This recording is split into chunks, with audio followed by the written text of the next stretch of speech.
Over the course of my career, I've worked with thousands of businesses, helped influence more than $200 million of contract value, and supported the creation and sustainment of more than 3,500 jobs. Those numbers matter, not because they're impressive, but because they reveal patterns. Patterns that show what actually works in supplier readiness and what doesn't. Let's talk about it.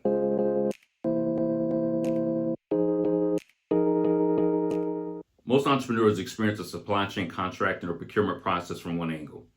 Fortunately, in my career, I've been able to experience it from every angle: education, buyer, supplier, consultant, program designer, and ecosystem builder.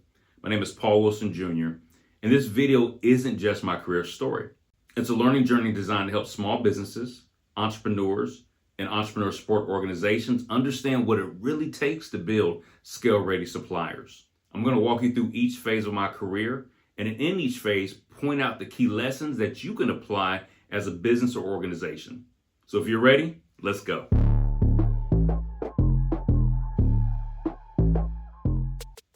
My supply chain journey started in college at the University of San Diego.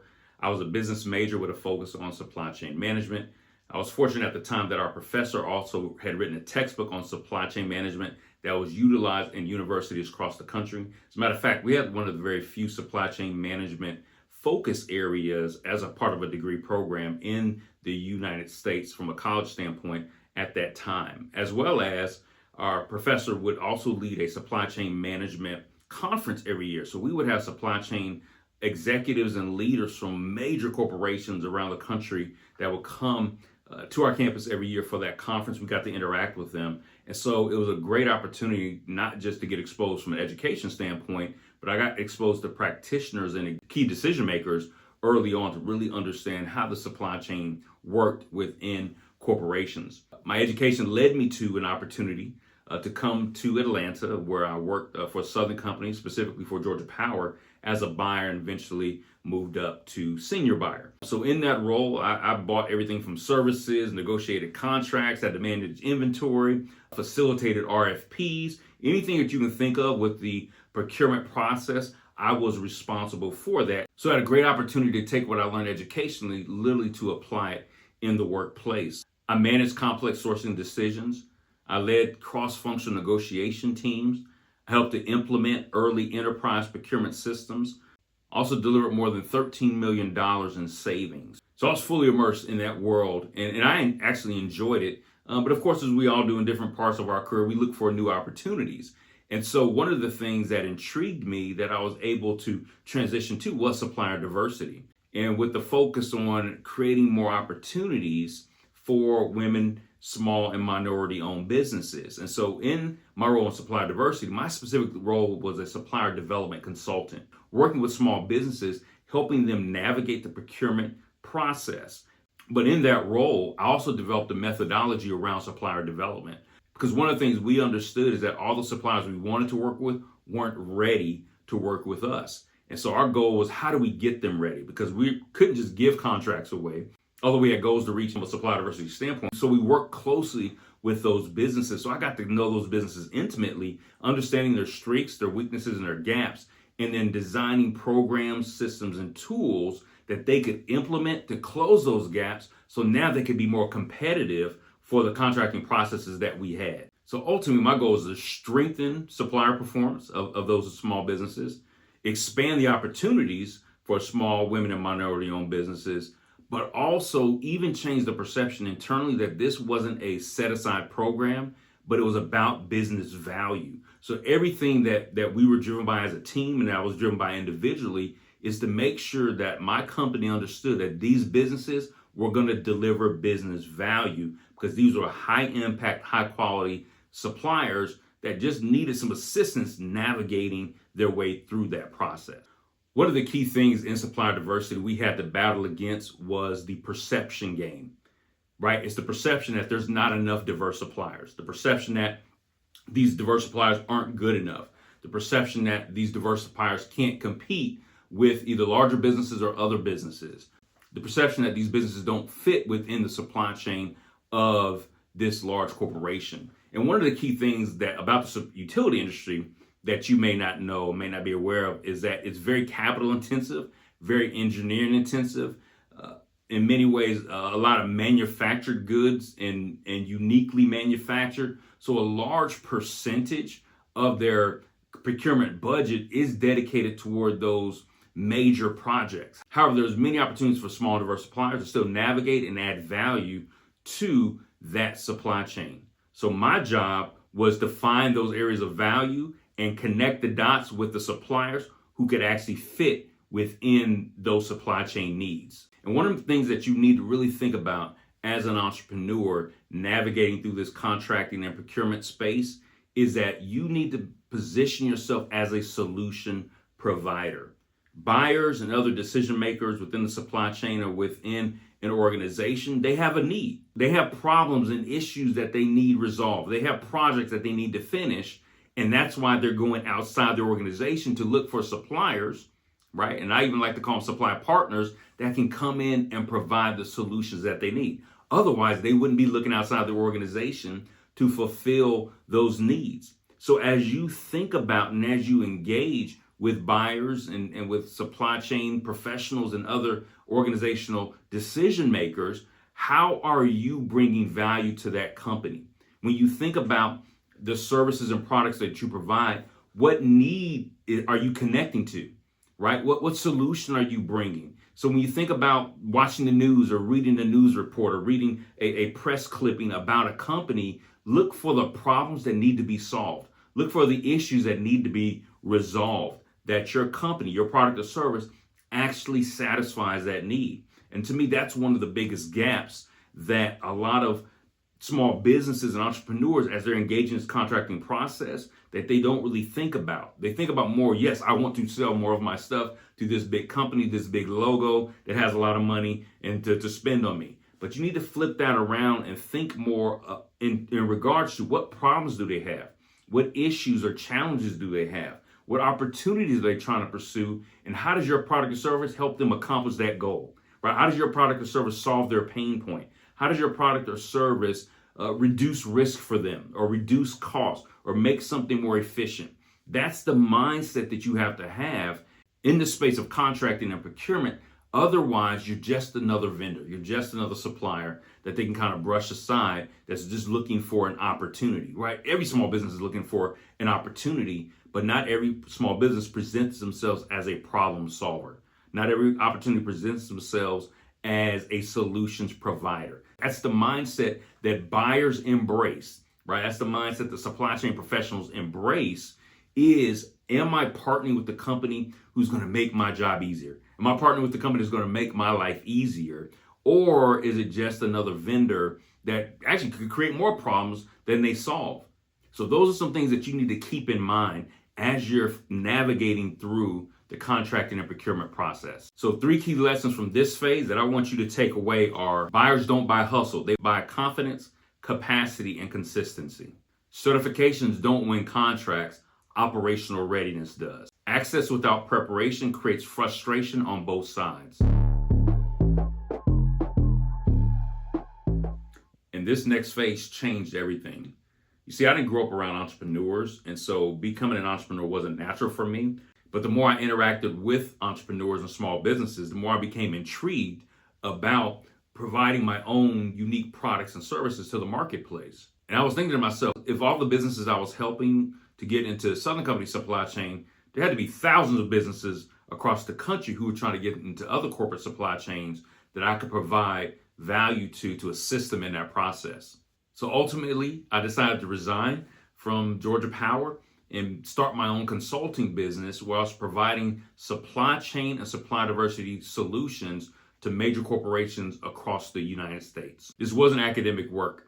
I literally had to dive in and apply the lessons that I was sharing with all these other businesses as I was helping them navigate supply chains. Now I had to put on my other hat. So I was able to compete for and win corporate contracts. I was able to deliver supplier diversity and supply chain transformation projects and help corporations redesign programs to deliver real contract opportunities. One of the things I'm most proud about is that over several years, my work helped drive more than $75 million of increase of contracts that went to small businesses. And one of my corporate clients actually won an award for Supply Diversity Program of the Year for several years because of the work I engaged with them directly. And one of the things that made me stand apart with the supplier diversity solutions that I provided is that I approached it from a supply chain perspective. I approached it with my buyer's hat on, where it was about value. It was about solving problems. It was about producing solutions. It was about reducing risk. And so that was my approach to supply diversity, not strictly from an equity lens, although we know that's part of it, and not strictly from a set-aside lens or anything along those lines, but it was truly about there are suppliers that can deliver value that happen to be small, that happen to be minority. They just oftentimes need to be given a chance, an objective opportunity to compete on the same level, on the same stage with other businesses. But fortunately, I had the credibility to be able to speak to that from a supply chain perspective because I sat on the other side of that table for such a long time. But even with all that, it still wasn't enough to win contracts. I couldn't just say, give me this contract because I used to be a buyer.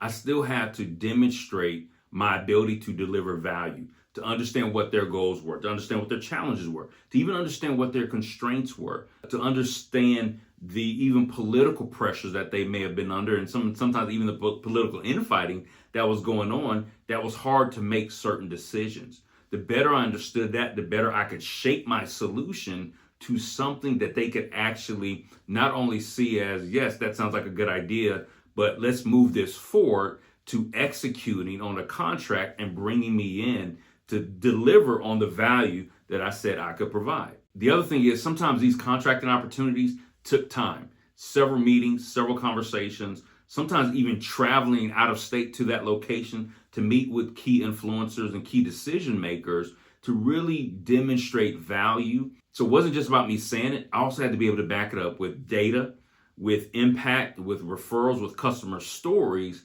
that demonstrated, yes, I could deliver on what my promises were. One thing I can say that I was able to help them see is that the value I brought to the table helped them accomplish their goals.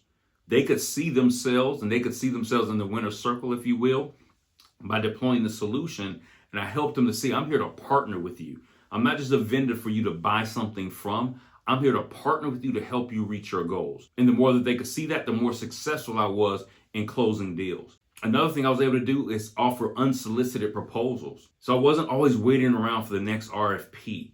I was also looking for those opportunities where through relationship or through an understanding or through an open door or even through a referral, I could walk into a situation and offer my solutions, not waiting for the next RFP to come out. And in some cases, they weren't even looking for my solution. In some cases, they didn't even know they wanted my or needed my solution. But through relationship, but also understanding what their needs were and even dealing with similar customers of their size or in their industry, I was able to build bridges to help them understand. I'm already thinking about a problem that you may or may not have been thinking about, but I'm thinking about the solution that you need even before you made a public proclamation of what that problem was. As a supplier in this contracting space, you have to be forward thinking. You have to be, again, always thinking about the next problem that you can solve. You have to think innovative and creatively of how to engage and get in front of these buyers and decision makers, because sometimes they're busy. Actually, all the time, they're busy. And so when you can get their attention, which then opens the door for you to deliver a solution. All right, so what are the lessons that I learned in this phase that's going to help you? Corporate buyers reward suppliers who reduce risk,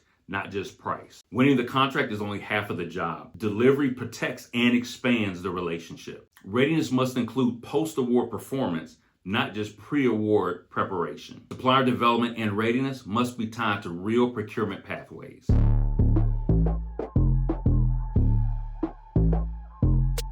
So for this phase, I'm going to fast forward a few years in my career, and we're going to focus on scaling readiness through designing systems, not just programs. I eventually landed at the Small Business Development Center at Georgia State University, where I eventually also became the director of that center. While there, I had an incredible opportunity to bring back in my supply chain and procurement background and knowledge and experience to design some very unique programs. One was actually for Coca-Cola, another was for Atlanta Housing. And in each of these programs, they were focused on supplier readiness. So having the unique opportunity to engage with both of these incredible organizations to understand their requirements, to understand what their buyers were looking at, to understand how their buyers were assessing supplier readiness, to understand also from a supplier diversity lens, how they were navigating through their goals and how those goals spread throughout the organization and impacted different decision makers, and being able to take all that real world insight or insight from the industry and then bake that into our program. Of course, connecting that with my industry background, knowledge, and experience, and a few other subject matter experts, design a couple of incredible programs that ran for multiple years because of the value that those organizations saw in terms of increasing the readiness of the businesses that went through those programs. And so for me, it was an incredible experience, and now a different phase to go from, again, education, buyer, supplier, consultant, and now to be in a program design phase where now we're talking about readiness at scale, right? Scaling readiness at scale. But it was an opportunity now to take all that learning, all that practical experience, all the insights directly from the industry and bake it into programs that ended up being effective in helping suppliers become ready, that ultimately led to them getting contracts. Well, my journey didn't stop there. I was able to transition over to the Russell Innovation Center for Entrepreneurs, which is the largest business incubator for Black-owned businesses in the United States. I was in charge of all the programs, and I designed our supply chain accelerator that I was able to integrate amazing industry experts from Disney, UPS, Walmart, Target, King & Spalding Law Firm, the Atlanta Hawks, Clorox Corporation, and so many others to take their industry knowledge, again, bake it into our accelerator, and then be able to deploy that to the businesses that we were working with. So it was an amazing culmination of my career from education, buyer, supplier, consultant, practitioner, now to bake all of that into a supply chain accelerator so that we were doing scale readiness at scale. And in order to do that, you need systems, not just programs, right? You need real systems to be able to implement those tools and strategies for those businesses. And my goal ultimately was, how do we reverse engineer the supply chain and procurement processes from these major corporations, bake that into our system so that our businesses are being trained on what readiness looks like from those buyers' perspectives and those procurement and supply chain decision makers' perspectives, and bake that into our system. And now our businesses are being trained on what they need to know, what they need to do, how they need to be prepared to become suppliers, not only at those particular corporations that were connected to our program, but for any Fortune 500 company or even government agency that they wanted to do business with. And this was an amazing experience because, of course, where there's similarities between all of these large entities, there's also a lot of differences and a lot of nuances in terms of how they operate. And so that was also a key learning just for our businesses to know that just because you engage one corporation and their process one way doesn't mean it's going to be automatically the same. And you need to be ready to be flexible, right? You need to be ready to turn on a dime. You need to be ready to navigate a different way for a different company, but still using the principles that you are learning and the tools that you're picking up along the way. Because the more you engage with more companies, the more you're going to learn and be stronger and more effective at engaging these buyers and supply chain decision makers. So let's wrap up this phase with a couple of key lessons that I want you to hone in on. Ecosystems matter. Proximity to buyers and decision makers will accelerate your learning. Relationships without readiness will stall your growth. One-off workshops don't create scale, systems do. Supplier readiness must be taught from a buyer's lens, not an entrepreneur's lens. Readiness programs must incorporate connections, competencies, capacity, and capital.